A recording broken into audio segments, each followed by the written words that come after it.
My name is Louis Ojomoh. I am Asan, come from Uromi, Amedoshan, Uromi. I'm a legal practitioner here in Nigeria.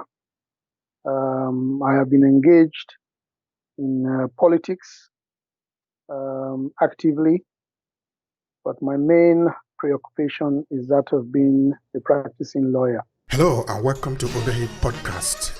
I'm your host, Obehi A14, and I strongly believe that everyone has a story to share.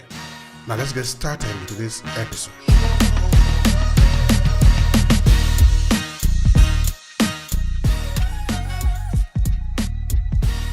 How do you see the Nigerian politics as it currently stands today? Because I believe it becomes very interesting for people, both those that are home and those that are in the diaspora, who are sort of looking at what is happening within the Nigerian political sector, if you want to put it like that. So, what is your assessment? What is your assessment of the situation? My current assessment of politics in Nigeria in very recent times, I think Nigeria witnessed a reawakening in politics. There was a very heightened sense of participation and the need for people to take control of their future, to be participants in the future of Nigeria, and to be active players in choosing who becomes their president for the next 4 years at least. So there was this burning desire for change. Since the elections of February 28th, Nigeria has been restless. Nigeria has been in a state of lacuna.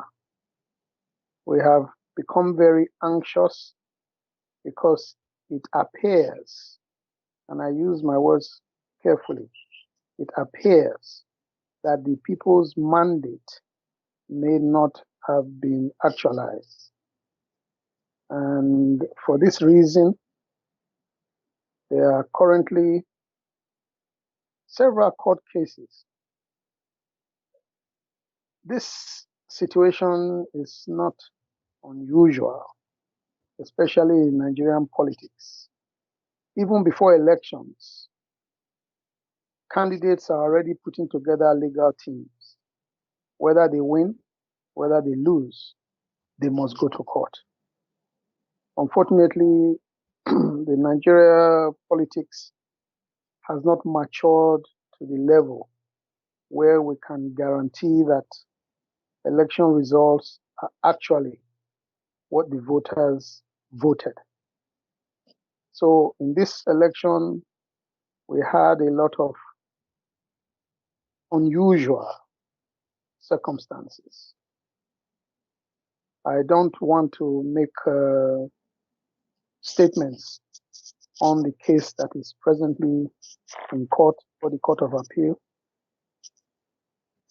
But I think from what we all have been hearing on the news, in the media, there is currently opposition to the result that was announced by the Independent National Electoral Commission, which has announced Bola Ahmed Tinubu of the APC as the winner of the election. PDP and the Labour Party have disputed the results on their account based on a lot of irregularities, election malpractices, problems principally also with transmission of results. Because if you remember, before the elections, a lot of ding-dong was made, a lot of noise was made about the beavers and how this was going to revolutionize voting in Nigeria, that we were going to have real-time awareness of voting, voting patterns, results across the nation, and be able to actually log on to the INEC website and be able to see results as, or not even results, votes as they are being done. And this was the whole excitement about the beaver. And Nigeria committed a lot of money, millions and millions of naira, to make sure that this process was in place. And of course, the INEC chairman came on national television and one or two other people to reassure the nation clearly, unequivocally, Beavers was what was going to make sure that for once in our electoral process, we would be sure about the result. There would be no doubt, and Nigerians will be able to sleep well on the night of the release of those results. Unfortunately, INEC failed abysmally to actualize the promises that they made. And so currently, the nation has been upside down. There's a lot of anxiety. There has been a lot of apathy, ethnic issues. The election was so acrimonious. Unfortunately, INEC has been unable to help Nigeria heal any of its wounds. Rather, we have new gaping wounds. So we are waiting patiently for the results of the election petition tribunals. To me, we should not have wasted all the nation's resources, the amount of money we spent for the beavers. And of course, you remember during the elections, we had another issue with the Naira cashless policy. This created a lot of problems, compounded problems, increased the suffering of Nigerians. And at times you wonder what the decision-making process, the human beings that are involved in this process, and why it is that we cannot seem to get anything right. So the current situation in Nigeria politically is that on the 29th of May, we are expecting that the winner of the election will be inaugurated, and he will be able to begin his job of ruling the nation. However, the legality and various uncertainties and conflicting and contradicting judicial positions create what I see and feel as tension in the nation, as various legal luminaries, senior advocates have conflicting opinions. The legal profession is divided in opinion. INEC has a position that differs from one or two decisions on whether or not you have to get 25% in Abuja of the votes in Abuja. All these issues have done nothing to reduce the tensions in Nigeria. It is unfortunate that we are carrying over issues of many years which maybe deliberately remain unresolved, so that maybe, it's my opinion, that if those who have to make decisions wish to favor one side, they can use one decision to favor that side.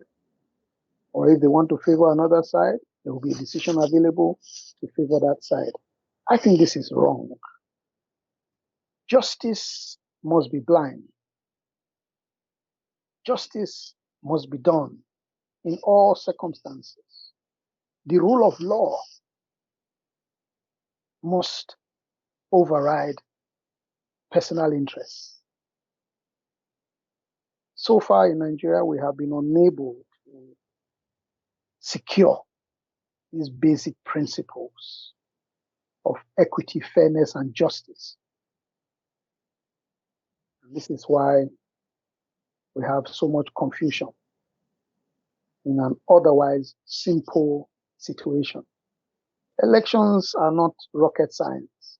We are not the only country that conducts elections. You wonder why Nigeria's case always has to be different. We are here in 2023, and we are still trying to resolve issues that were present during the Shagari elections so many years ago. And the question that begs an answer is, have we really moved forward? Are we going forward? Are we retrogressing? What exactly are we doing?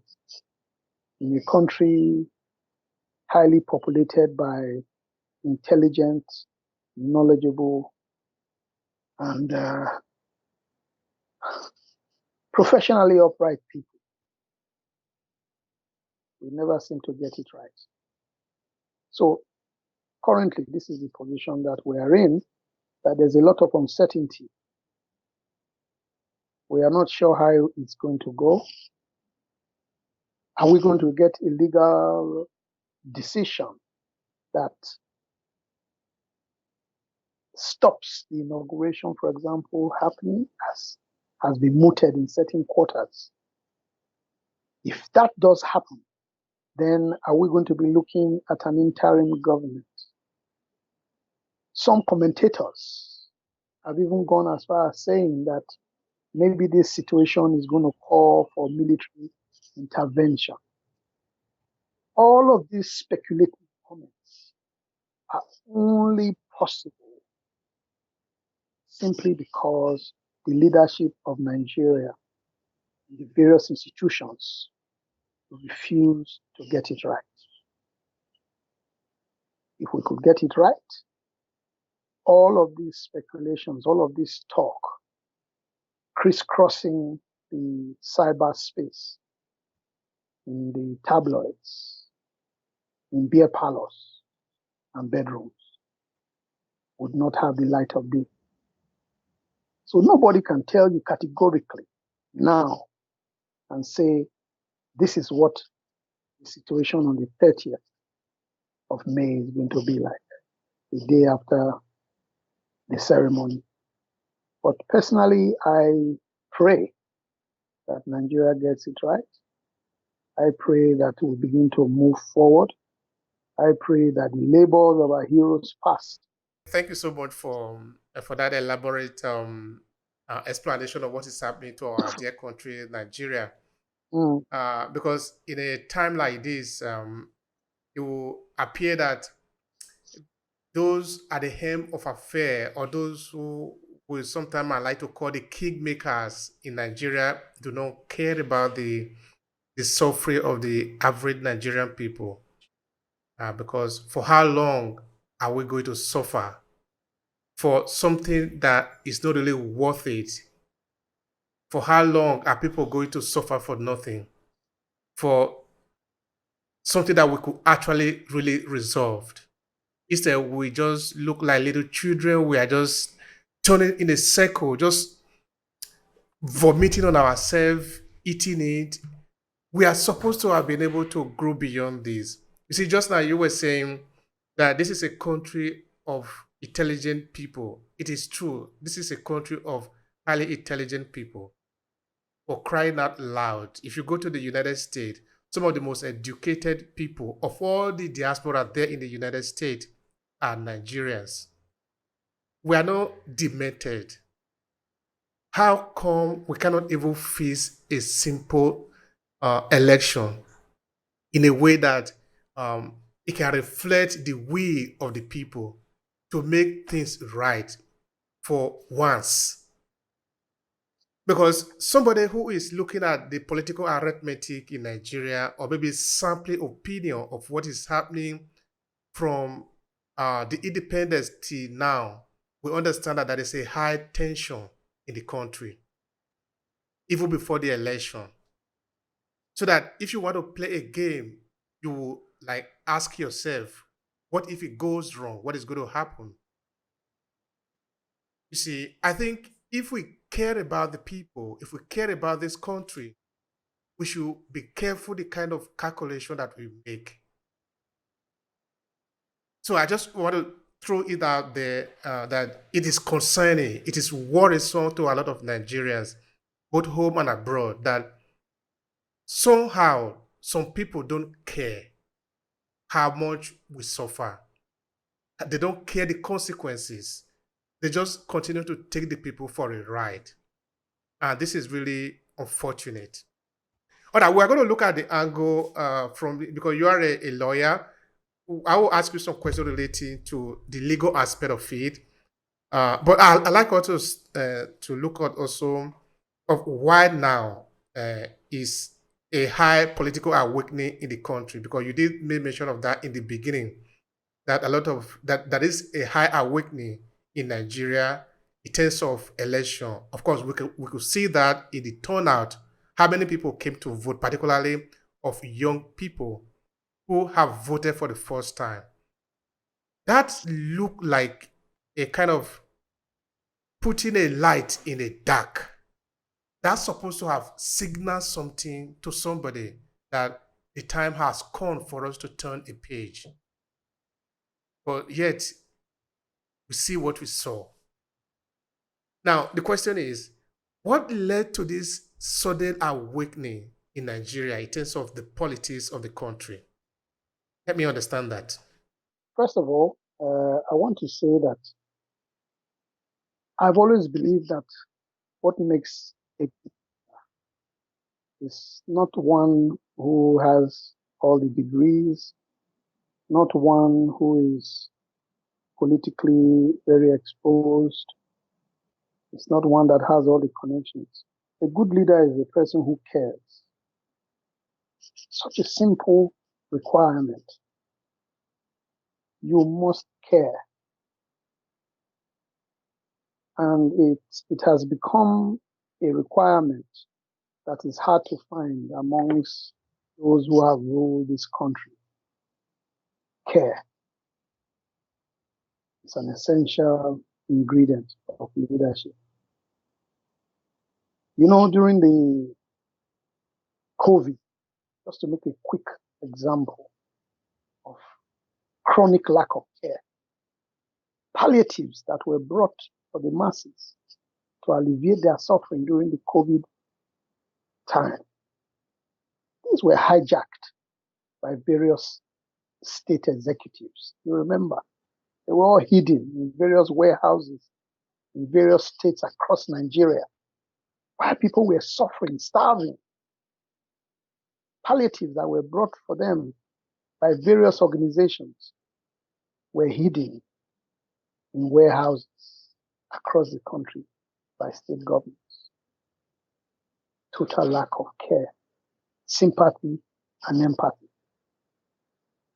That is a classic illustration of Nigerian leadership.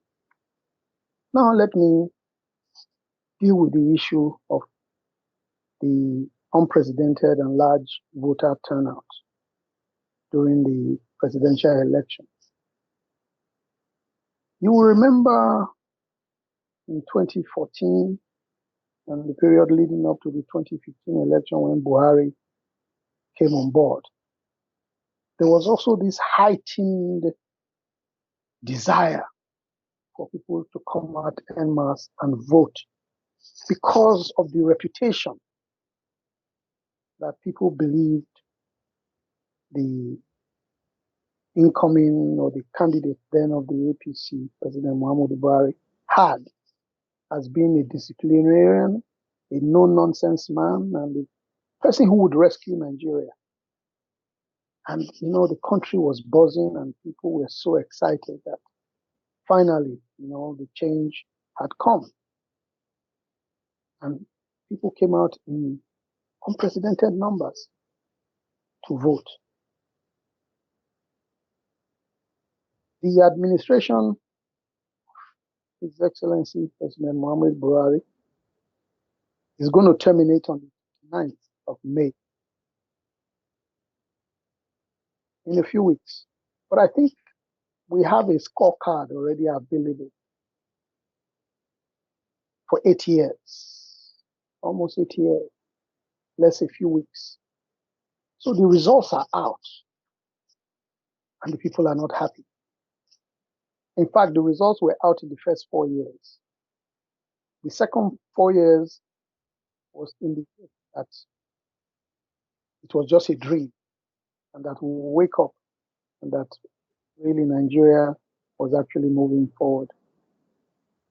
So there has been a high level of despondency, despair, and dejection in the country. Banditry, kidnappings, rapes, terrorism, chronic inflation, unemployment, devaluation of the naira, general uncertainty, insecurity, and a high level of despondence among the people. This is the cocktail that we feed on every day. So we had two parties, the APC and the PDP, gearing up for the 2023 election. And to be honest with you, my brother, people had decided that their votes never matter anyway, and that the high hopes they had that Muhammad Buhari was going to change their fortunes, propel Nigeria into the first world, return 1 naira to $1, reduce fuel price to 65 naira a liter, to provide meals for all students, secondary students. This and many other promises that were made in the period leading up to 2015. Not one electoral promise has been achieved. This is why I say the results are out. Nigeria is not going to change in 3 weeks. Nobody's going to do any magic. So the results are out. So with the 2023 elections coming up, people had decided that the PDP had failed the nation. The APC that they had put their hopes on had also failed woefully.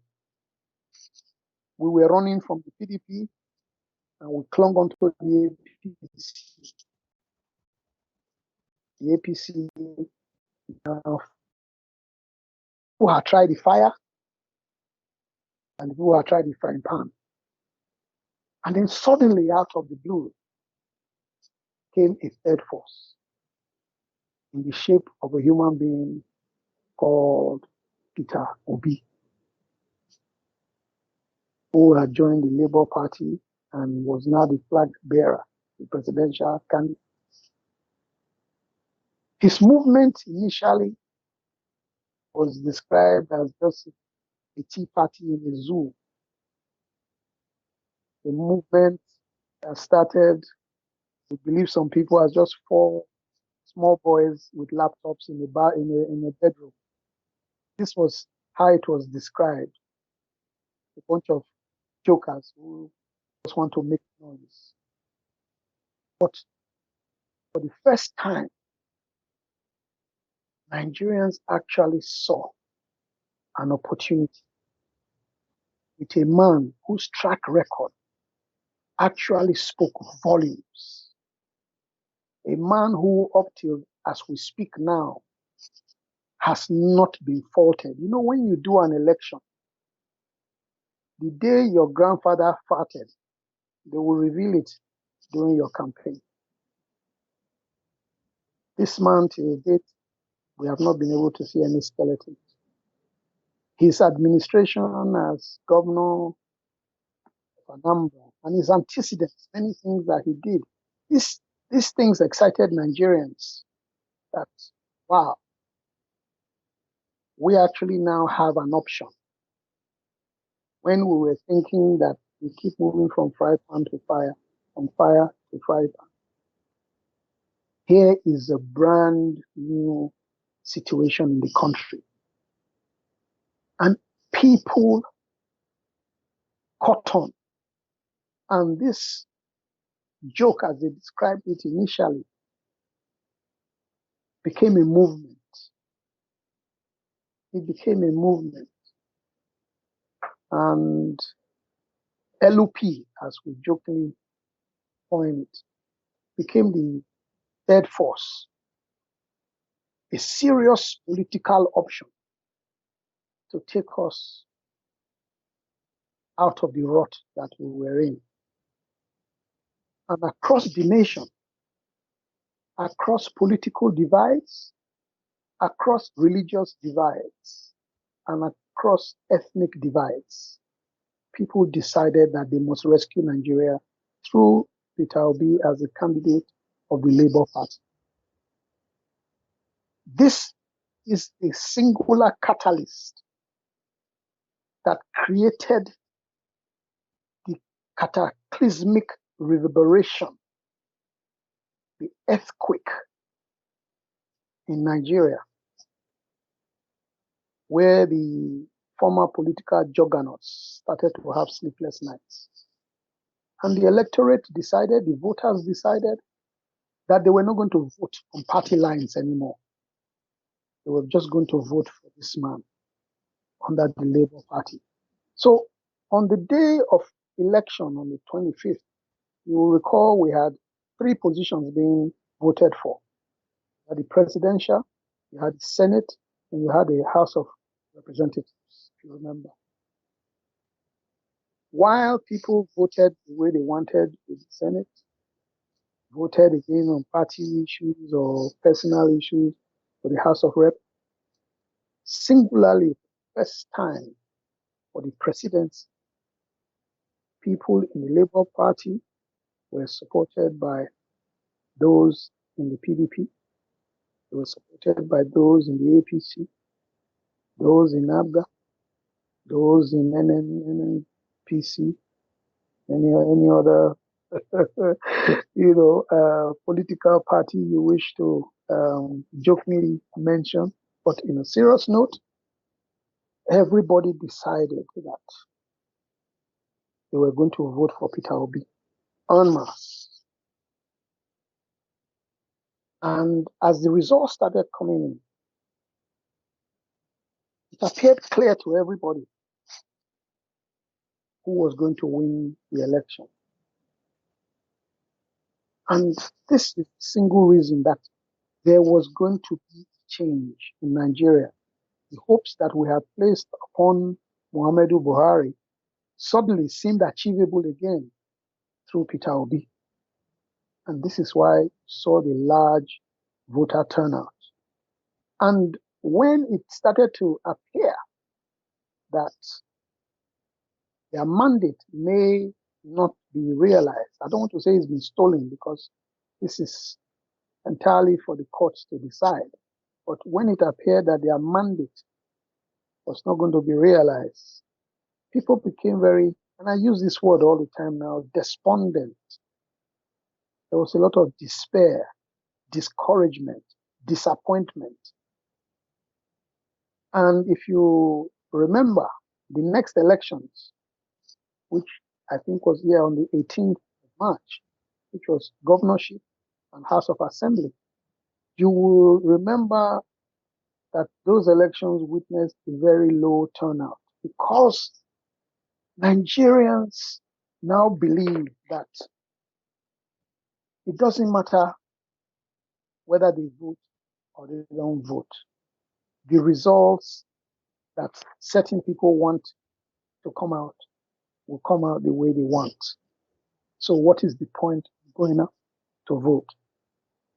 And in a democratic process, this, I believe, is the worst thing that can happen. Because the one sure thing about democracy is that you are allowed to exercise your choice on that day of election. Even in advanced political economy, your election day is one day where your democratic right is exercised and should be actualized the way you exercised it. And this is the problem, I think, that these people have ignited in Nigeria. Because it would appear that results were not presented the way they were voted. This is the critical issue at stake. There are places where there was electoral violence. There are places where results that were on scorecards, score sheets, on the result sheets, did not tally with the results that were announced. As a matter of fact, we have seen clips of places where results were announced, but the officers there are still complaining after the election that the results they collated were never even transmitted. Going back to the beavers again, the results were not transmitted. So you have to ask yourself the logical, reasonable, and intellectual question. If the officers at the polling booths are saying that their results were not transmitted on beavers because when it came to the presidential, for some reason, the machine would not process the results of the presidential election, even though it processed the ones for the Senate, it processed the ones for the House of Representatives. When it came to processing and sending online the results for the presidential, the beavers did not work. There have been speculations, opinions, that the passport or the authentication programming for results of the presidential election to have been uploaded into the INEC server, the permissioning was faulty, for want of a better word. Consequentially, the results were not uploaded. How then did we decide that a candidate won the election if results have not been uploaded? If results in some places are still where they are? On what figures did you now declare a winner? These are technical issues. These are common sense issues. These are legal issues. I have read the processes filed by the Labour Party, Peter Obi, and there are a lot of questions that need to be answered. My prayer at this time is that God lead the judiciary to do what is right for the survival of Nigeria. We are at a critical time in the history of Nigeria. If we get yes, if we get it wrong, there are a lot of scary possibilities. If we get it right, we can begin to lay precedents for future good works. Nigeria is currently sunk, not sinking. Anybody who lives in Nigeria will understand what I'm talking about. In a country where we no longer sleep with both eyes closed. In a country where if you are embarking on a journey from one town to the next, from one state to the next, you do not know if you are going to arrive at that destination. You do not know if you are going to make it alive. You do not know if you are going to be a free man to make it to that destination, because many things happen on the way. We're in a country where we are a major supplier of crude oil. We're a country blessed with so many mineral resources. We're a country blessed with fantastically intelligent people, but at the same time, we are fantastically corrupt. So we need, as a matter of serious prayers, that we appeal to God to touch the hearts of those who are about to make decisions, to shun money, to shun influence, to shun interests, that the Holy Spirit guide their hearts to, for once, be true patriots and to save Nigeria. I think that the reason why we should um, learn about history, our past, is so that we don't repeat it. Because when we repeat it, this consequence is unavoidable. I mean, in this country, do we know where we are coming from? Do we know what is the possible consequences when we do the wrong thing? In that, is it just, can we really just do anything we like to do? Is there consequence for the action that we are taking? Can somebody just really hold Nigeria hostage and you say nothing will happen? Is it really true that nothing will happen in this country? That, for example, in the NSAS protest, a lot of young people came out and said, no, we don't want this to continue. At that point, some politicians were saying, no, we are in power. If you want power, go and vote. Go to the election booth and change something. Many people went home. They voted. They didn't come with arm now against the Nigerian government, those politicians, those armed robbers, those thieves. They simply went home. Now they came and they voted. They simply voted. Now you still do not want to count the vote. Even the manipulation is even too obvious that those that are even manipulating are not even doing it. It's not even intelligent enough. Because we can see that what you are doing is not right. How can it be possible that despite all things that have happened, everybody will just go home and lie low? So the question is, are there consequences for the action that we take? Of course, I'm looking at the politician, the action that they are taking, the private Nigerian, manipulating, they have violated the Nigerian people. They have violated their right to the last limit. Is there consequence to this? In Nigeria, we enjoy bad behavior. Bad behavior in Nigeria is rewarded. The ordinary man on the street has been so bastardized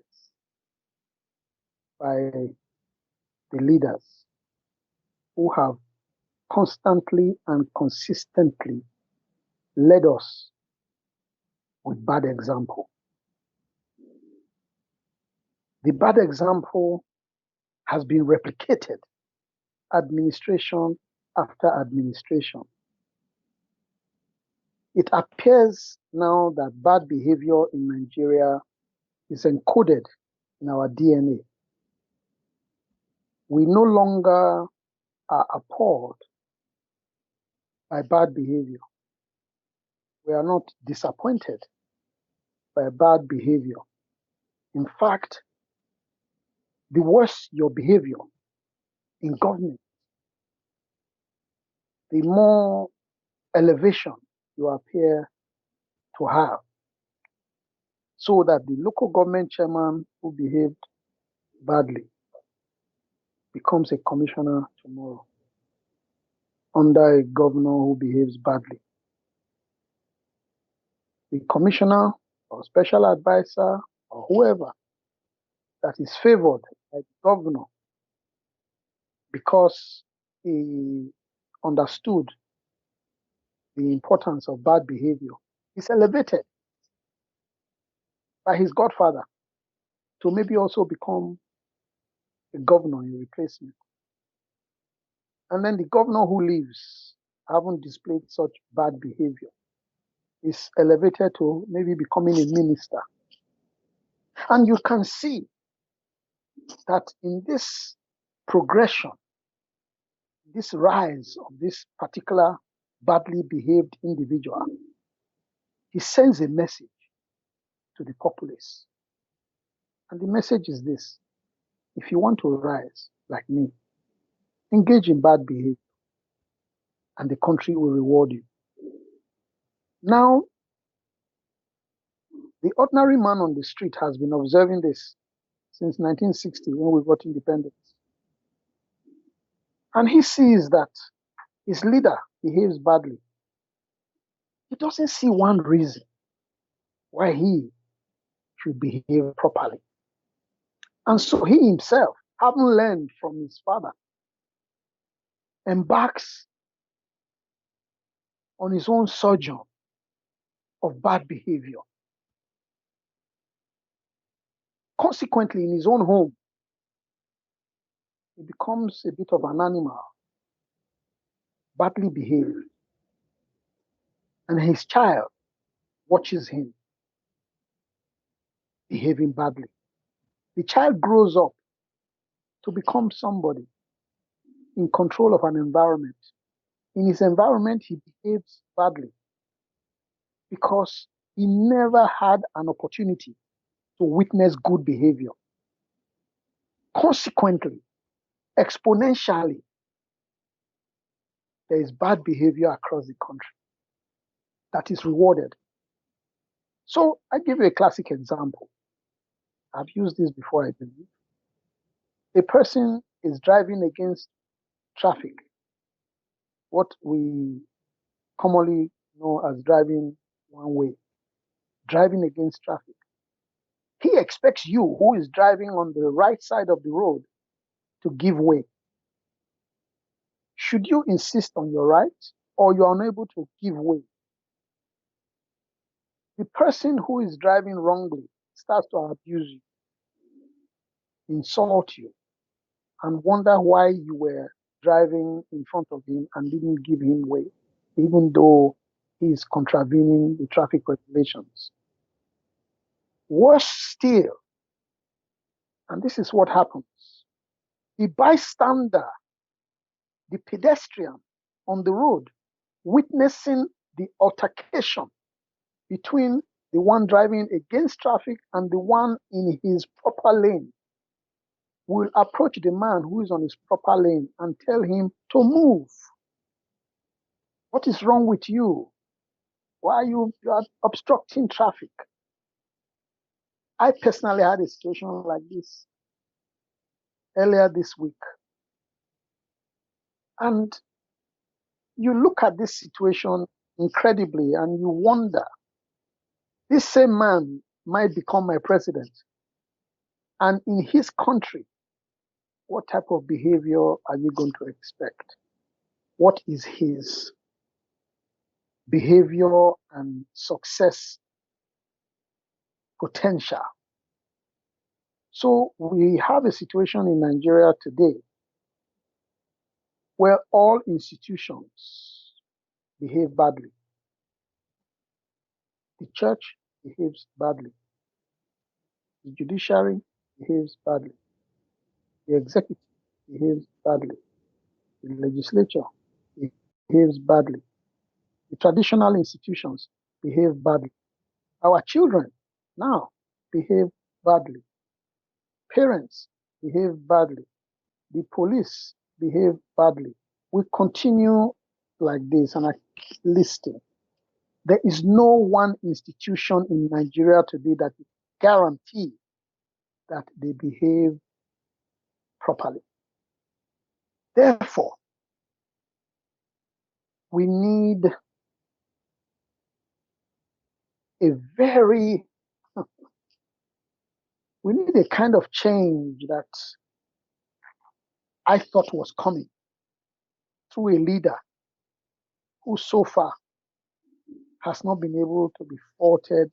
Of course, he's not God, but in terms of man and man's ability to lead well, which is all we are asking.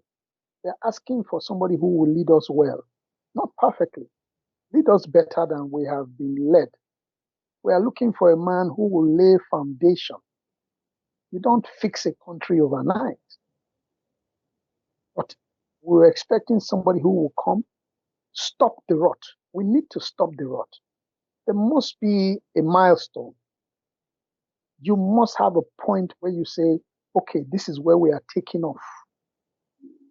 Let us draw a line. So I was expecting that we're about to draw a line, only for the line to be raised, only for the line to be deleted, to be obliterated, as if lines don't exist. So we continue to sink. And since the 28th of February, many things have happened in this country. Let us forget the Ikoyi funds. Let us forget the grass cutting. Let us forget the monkeys and snakes swallowing money. Let us forget all of that for a second.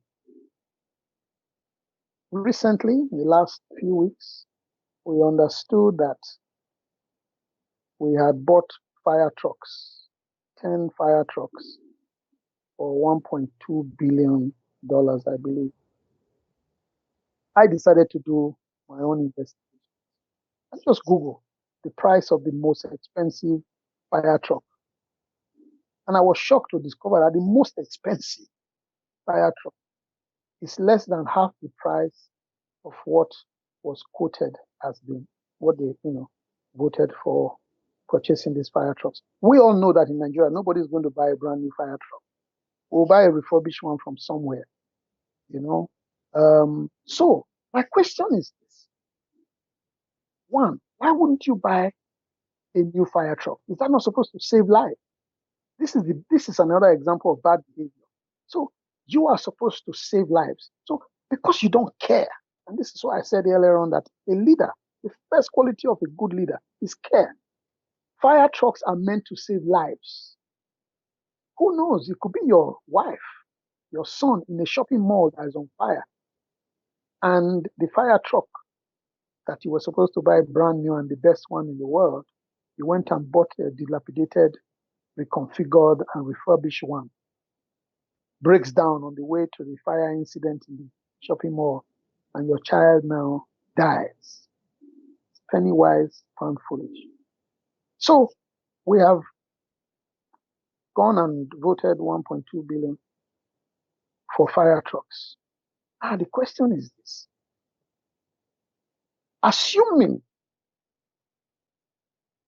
not conceding, assuming that the government went and bought the most expensive fire truck, which is half the price of what they voted, what has happened to the extra money, which is, about, let's say half of 1.2 is $600 million, not 600 million naira, please. What now happened to that balance? It goes into private pockets. Bad behavior. And the funny thing is that, like I said to you earlier, Nigeria is a country with so many intelligent people. These intelligent people just fall asleep. And nobody questions. Nobody says why. And I have written in many publications that the reason why Nigerians appear to always be so docile and acquiescing in the bad behavior and the nonsense, it's not because they don't know. It's not because our representatives in the House of Senate, House of Legislature, who are supposed to oversee, perform oversight on the executive, it's not that they are blind, deaf, or dumb. They are just waiting for their own part of the largesse. So why complain about somebody's bad behavior when you are waiting for your own turn or waiting from some manner from the balance of that 1.2 billion, for example? And for this reason, because we don't care, the bad behavior is reinforced. A week after this incident I'm telling you about, I also got to find out that we had voted another sum of money for the census, another huge amount of money for census, which should have been conducted by now. I understand it's been postponed again for the second time. They want to do a census in Nigeria. So we voted a lot of money. By the time we decide to do this census, I bet you we are going to need extra money again. All of this money, just for you to marry extra wives, buy houses in Dubai, buy houses in France, buy a Bentley. You can see how our requirements are so low. At a point, the issue about Nigeria, and of course, sometimes we can also extend it to other African people or African countries, it cannot be explained in the ordinary sense of it. We must look for another way to explain it. It doesn't make sense. Because you don't take you cannot take a sharp object and begin to cut yourself and you say you are all right. You are not all right. Something is wrong somewhere. And I think this is something that is wrong somewhere. It might be inside of us. How can we not understand that you have just this one life to live? And after this time, you are gone. What is going to be of you? How come we cannot figure this out? That what will it take for a Nigerian government to make sure that 24 hours there is light in Nigeria? What will it doesn't take anything compared to the potential that we have. It takes nothing away from Nigeria. Currently, we have like about 6,000 megawatt of electricity in the country. That cannot even power a state in the country. How come we cannot even figure this out? We don't know how to do this. It doesn't make sense. So one time I was in a lecture. A Cameroonian lecturer was talking about a concept. He said that Africans have been infantilized, that we have been educated to be like children. And I think there is a sense in that. Because when you look at a child, if you have a child, an infant, if the child poop, it will stay on top of the poop. Because he yet haven't understood how to take care of it. Like you shit, you stay on top of the shit. This is where we are in Nigeria. We are shitting on ourselves. Yeah. I understand that sometimes we can also blame the European. I know that.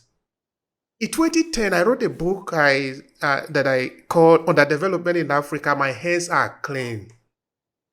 The thesis was a very simple one, that we Africans, we are responsible partly to what is happening to us. Because even at the level of slavery, the slave need to participate somehow. Otherwise, you can put an end to it. I know that is harsh, but that is true. What is wrong with us? because I am unable to explain it with just normal reasoning.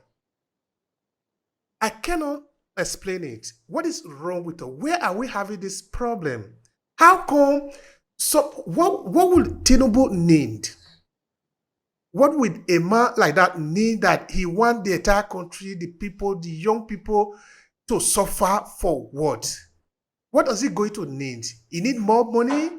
He need to buy a helicopter, airplane. He want to buy an island.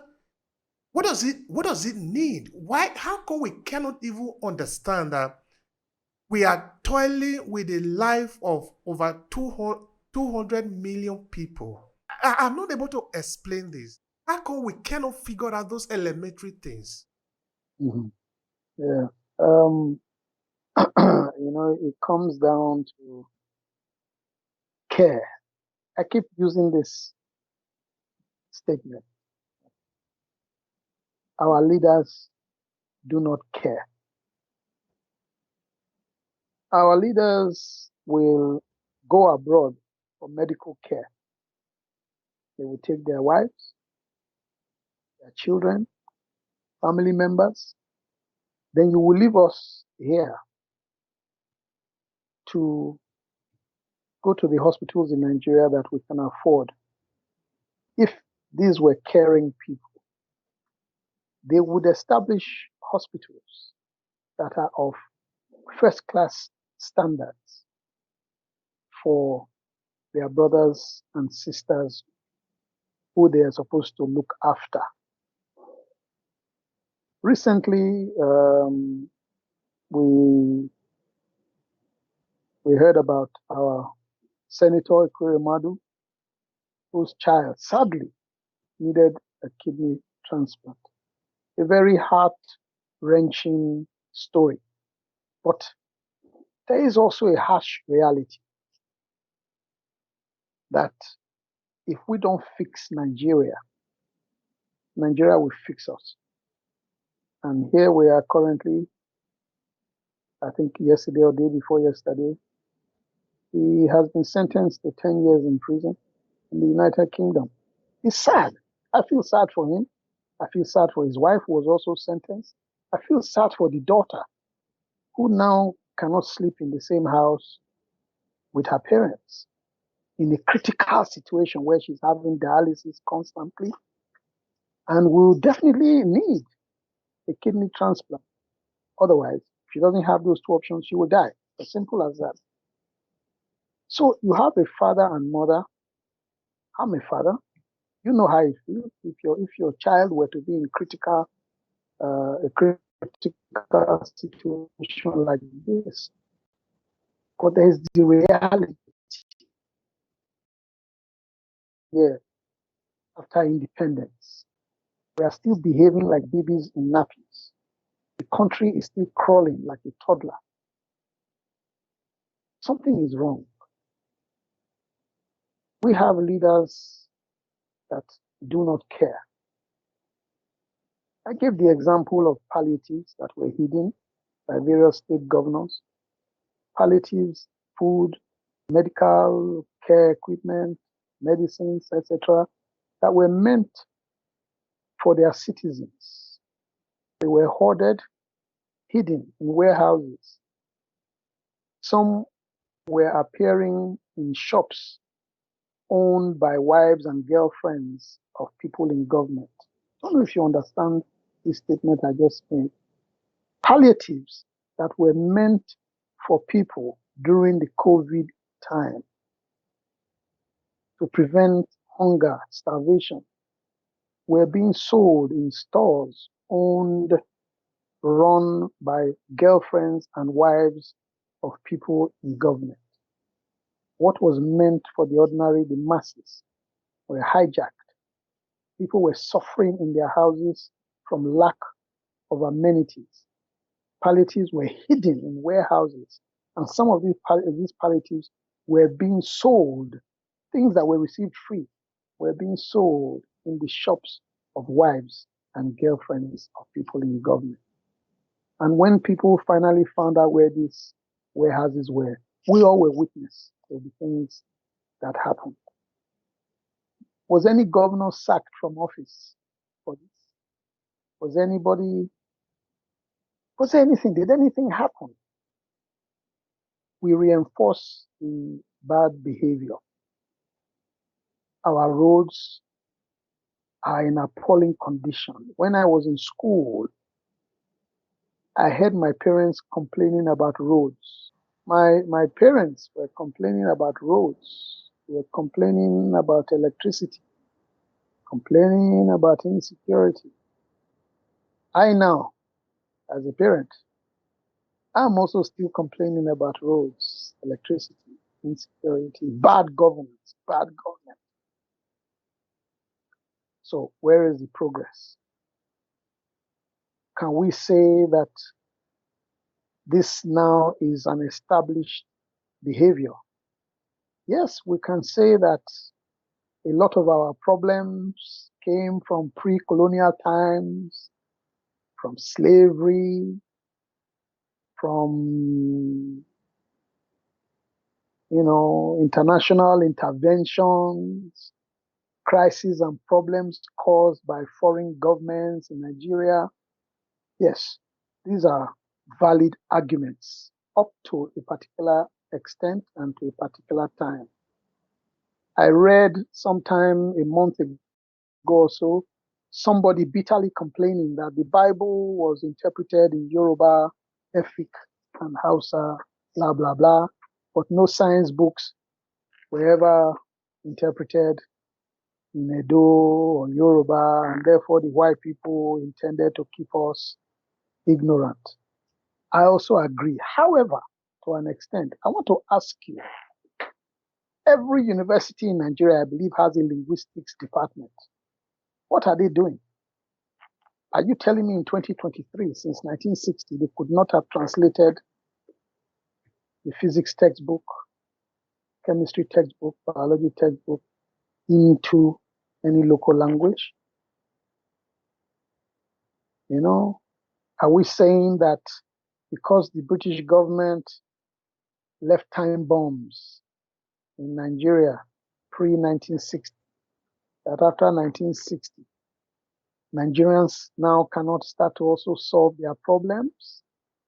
What are we doing with all the intelligence? Unless, of course, we are negatively intelligent and we are deliberately mischievous. So at the end of the day, please don't blame any white man. The white man came to the shores of Nigeria, to the Bight of Benin, to trade in palm oil and rubber. At a point, because of the Industrial Revolution going on in Europe, they decided they needed manpower. And they offered to buy us.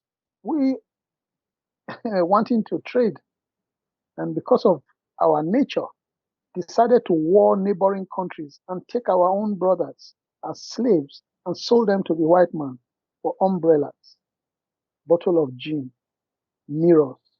Those are the things that we sold people into slavery for. And the white man used us to develop their own economies, to build their railways. They benefited hugely while we were getting drunk on the wine and the gin and killing each other with the guns that they exchanged our brothers and sisters for. My point is this. It comes a time where we need to get real. It comes a time when we need to be honest. It comes a time when we need to face our realities. No government abroad is going to come and save Nigeria. Only Nigerians will save Nigerians. If we continue to dabble and court stomach infrastructure,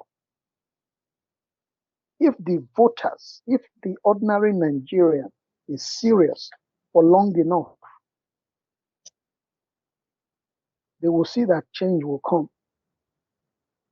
I ran an election. I ran for House of Assembly under the Labour Party on the 18th of March. I contested on that day.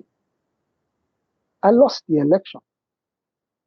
But I keep my head up high because I never bribed anybody. I didn't offer money for votes. I wanted to work. And I explained to people in my campaigns what I intended to do. They bought in. But surprisingly, a few days to the elections, the tide turned against me because the field became awash with goodies. And those who have been saying we must have change decided to remain where they are. I have no regrets for having taken the bold step to want to represent my people and do the right thing. But it taught me a harsh lesson that a slave who loves his chain will never want to be free. So, should we all give up? No. The oppressed needs to be more engaged in the process of freedom. We need to understand that hunger will only make you lean, it will not kill you. It is important that we are decisive, committed to change, and we must be our brother's keeper. You know, I remember once I was in a meeting with some friends, very social environment, and two of them suddenly disappeared. They came back about 40 minutes later and declared a round of drinks for everybody. Well, I had a bottle of water because that is all I drink. It was 3-4 months later that I realized that the meeting we were holding was on how to take a particular step to make sure that we represented the people well and the people had the best that could be offered. And they had been called out of that meeting and were taken care of by those who didn't want the change to come. And they came back, declared drinks for everybody, and we didn't know what we were drinking and the proceeds that brought that drink about. But they had sold us out, sold everybody out, and at the end of the day, they were not their brother's keeper. So I think for Nigeria to change, I don't know, it appears to be a very, very difficult problem because the religious organizations have not been able to do it. Our elders have not been able to do it. It is up to the ordinary man. You can see what happened with the NSAS protest. A protest that had very good intentions was hijacked by people who were sponsored by those who don't want change to come. We also saw videos in Abuja of miscreants who were brought to a venue to cause mayhem by people who looked very official. Let me use that word. So in environments that are meant to bring progress, the enemies of progress will bring in people to disorganize the process. Nigeria has a lot of problems. As I said, it appears to be encoded in our DNA that bad behavior must continue. But I am encouraged that more and more people are going to come up. They may not succeed in the first attempt. They may not even succeed in all the attempts they do, but they will encourage others that change is important. And it may not be in my lifetime, but Nigeria will be better. It may not be in shape and form that we know it.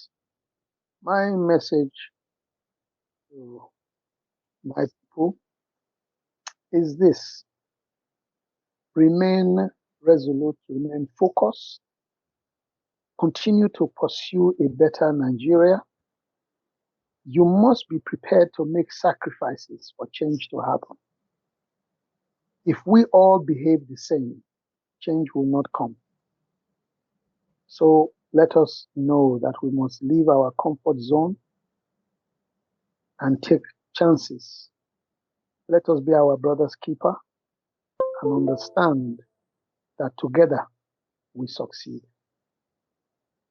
Thank you so much, sir. I appreciate it. It really have been a very empowering conversation. So thank you so much, sir. I appreciate it. Thank you, my brother. If you enjoyed this podcast, make sure you subscribe so you never miss any of our future episodes. Rate and review Obehi Podcast and share with your friends who might need it. I remain Obehi Ewafo. Thank you so much for listening and talk to you in the next episode.